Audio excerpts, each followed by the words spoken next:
أهلا بكم أعزائي ومتابعي المشاهدين.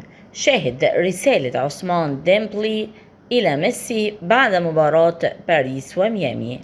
وجه النجم عثمان ديمبلي مساء اليوم الأحد رسالة إلى اللاعب الأرجنتيني المخضرم ليونيل ميسي عقب مباراة باريس سان جيرمان وإنتر ميامي الأمريكي في إطار منافسات مسابقة كأس العالم للأندية 2025.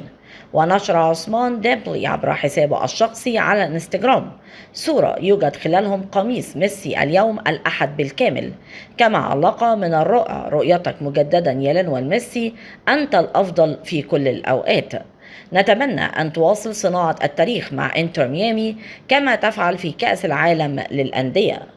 والجدير بالذكر أن اكتسح فريق باريس سان جيرمان الفرنسي مساء اليوم الأحد نظيره إنتر ميامي الأمريكي برباعية نظيفة ضمن منافسات الدور ضمن النهائي من مباريات كأس العالم للأندية 2025. من فضلك لا تنسى الاشتراك في القناة، تفعيل الجرس على وضع الكل، وعمل لايك ليصلك دائما وأبدا كل جديد من القناة. شكرا لكم.